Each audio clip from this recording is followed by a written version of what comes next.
വനിതാ ഡോക്ടറുടെ കൊലപാതകത്തിൽ പ്രതിഷേധം അവസാനിപ്പിക്കാതെ കൊൽക്കത്ത ആർജിക്കർ മെഡിക്കൽ കോളേജിലെ റെസിഡന്റ് ഡോക്ടർമാർ ഇന്ന് മഹാകൺവെൻഷൻ വിളിച്ചു ചേർക്കുമെന്നാണ് സമരക്കാർ അറിയിച്ചിട്ടുള്ളത്. സിബിഐ ഉദ്യോഗസ്ഥരെ നേരിട്ട് കണ്ട അന്വേഷണ പുരോഗതി തേടിയിരുന്നു. അതേസമയം പ്രതി സഞ്ജയ് റോയിയെ നുണപരിശോധന നടത്താനുള്ള നീക്കവുമായി മുന്നോട്ട് പോവുകയാണ് സിബിഐ. സിബി കൂടുതൽ വിവരങ്ങളുമായി ഇപ്പോൾ ചേരുന്നുണ്ട്. ഗുഡ് മോർണിംഗ് കേരളത്തിനൊപ്പം. Good morning Sibi.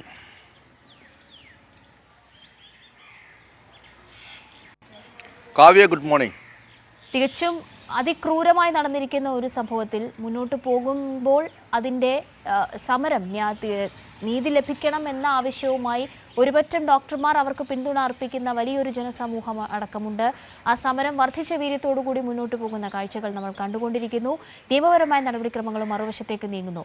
ഇന്ന് മഹാ കൺവെൻഷൻ വിളിച്ചു ചേർക്കും എന്നതുകൊണ്ട് ഉദ്ദേശിക്കുന്നത് എന്താണ്?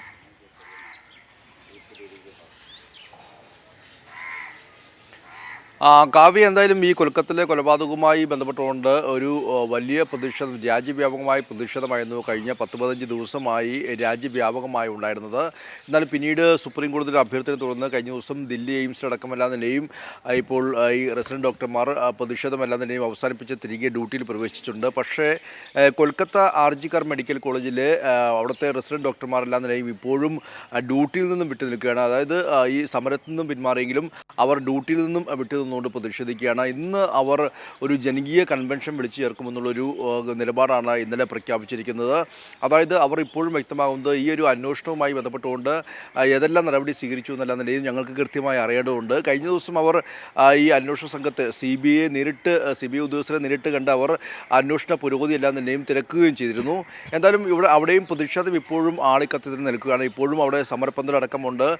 നിരവധി മെഡിക്കൽ വിദ്യാർത്ഥികളടക്കമെല്ലാം തന്നെയും അവിടെ വലിയ പ്രതിഷേധവുമായി മുന്നോട്ടുണ്ട്. പക്ഷേ എങ്കിൽ പോലും ഇന്നിപ്പോൾ വലിയ ഒരു കൺവെൻഷൻ വിളിച്ചെടുക്കുമ്പോൾ സ്വാഭാവികമായും ഈ കൊൽക്കത്ത കൊലപാതകവുമായി ബന്ധപ്പെട്ടുകൊണ്ട് CBI അന്വേഷണവും തുടർ നടപടിയും എങ്ങോട്ട് എന്നുള്ള കാര്യത്തിൽ വ്യക്തമായ ഒരു വിവരം തങ്ങൾക്ക് വേണമെന്നൊരു നിലപാടിൽ അവർ ഉറച്ചു നിൽക്കുകയാണ്. എന്തായാലും ഈ പ്രതി സഞ്ജയ് റോയ് മാത്രമാണ് ഇപ്പോൾ CBI ഈ കഴിഞ്ഞ 15 ദിവസമായും ഇതിൽ അന്വേഷണത്തിലുള്ളത്. മറ്റ് പ്രതികളൊന്നും തന്നെയും ഇതുവരെയും CBI അറസ്റ്റ് ചെയ്യുകയോ അല്ലെങ്കിൽ കസ്റ്റഡിയിലെടുക്കുകയോ ചെയ്തിട്ടില്ല. കഴിഞ്ഞ 8 ദിവസമായും ആ സമയത്ത് ഈ ഒരു അതിക്രൂരമായ കൊലപാതകം ഉണ്ടാകുമ്പോൾ ആർജിക്കർ മെഡിക്കൽ കോളേജിൽ പ്രിൻസിപ്പലായിരുന്ന സന്ദീപ് ഘോഷിനെ കഴിഞ്ഞ 8 ദിവസമായി ചോദ്യം ചെയ്ത് വരികയാണ്. സന്ദീപ് ഘോഷിനെതിരെ വളരെ ഗുരുതരമായ ആരോപണമാണ് ഇപ്പോൾ ഉയർന്നിരിക്കുന്നത്. സ്വാഭാവികമായും ഒരു സംഭവം ഉണ്ടായപ്പോൾ തന്നെ ആദ്യം പരാതി നൽകേണ്ടത് പ്രിൻസിപ്പലായിരുന്ന സന്ദീപ് ഘോഷായിരുന്നു. പക്ഷേ അവിടെ ആ ഒരു പരാതി സന്ദീപ് ഘോഷ് നൽകാൻ തയ്യാറായില്ല. മാത്രമല്ല, ഈ ഒരു സംഭവം നടന്ന ഉടൻ തന്നെ ആ ഒരു സംഭവം ഉണ്ടായ സെമിനാർ ഹാളിനടുത്ത് തന്നെ റിനോവേഷൻ അടക്കമുള്ള അവിടുത്തെ ഈ ഒരു അത്തരത്തിൽ അവിടെയുള്ള മറ്റു ചില അറ്റകുറ്റപ്പണികൾ നടത്തുന്ന ഒരു സാഹചര്യമുണ്ടായി. അതുകൂടാതെ ഇതുമായി ബന്ധപ്പെട്ടുകൊണ്ട് ഈ വീട്ടുകാരെ തന്നെ വിളിച്ചറിയിച്ചപ്പോൾ ആദ്യം ആത്മഹത്യയാണെന്നാണ് മാതാപിതാക്കൾ അറിയിച്ചത്. മാതാപിതാക്കൾ ഈ സംഭവം അറിഞ്ഞ് ആശുപത്രിയിൽ എത്തുമ്പോൾ ഏകദേശം 3 മണിക്കൂറോളം പുറത്തു നിർത്തുന്ന ഒരു സാഹചര്യമുണ്ട്. അങ്ങനെ വളരെ ഗുരുതരമായ വീഴ്ചയാണ് മമതാ സർക്കാരിനും പോലീസിനും ഈ സർക്കാർ മെഡിക്കൽ കോളേജിൽ എല്ലാം തന്നെ ഉണ്ടായത്. അതുതന്നെയാണ് വലിയ രൂക്ഷമായ വിമർശനത്തിന് സുപ്രീം കോടതിയിൽ നിന്ന് കഴിഞ്ഞ ദിവസം മമതാ സർക്കാരിന് നേരിടേണ്ടി വന്നതും. എന്തായാലും മമതാ സർക്കാരിനെ സംബന്ധിച്ച് ഏറ്റവും വളരെ വലിയ പ്രതിസന്ധിയിൽ മുന്നോട്ട് പോവുകയാണ്. പ്രത്യേകിച്ച് സമൂഹത്തിൻ്റെ വിവിധ കോണിൽ നിന്നും വലിയ പ്രതിഷേധവുമായി രാജ്യവ്യാപകമായി ഇറങ്ങുമ്പോൾ ബംഗാളിലെ ഏറ്റവും മമതയ്ക്കൊപ്പം നിൽക്കുന്ന ഏറ്റവും പ്രിയപ്പെട്ട സിനിമാ നടന്മാരടക്കം സാഹിത്യകാരന്മാരടക്കം അതുപോലെ തന്നെ കായിക മേഖലയിൽ നിന്നുള്ള പ്രമുഖരടക്കമെല്ലാം നിലയും ഈ പ്രതിഷേധത്തിൽ അണിചേർന്നു എന്നുള്ളതാണ് മമതാ സർക്കാരിനെ സംബന്ധിച്ച് ഏറ്റവും വലിയ പ്രതിസന്ധി എന്ന് പറയുന്നത്.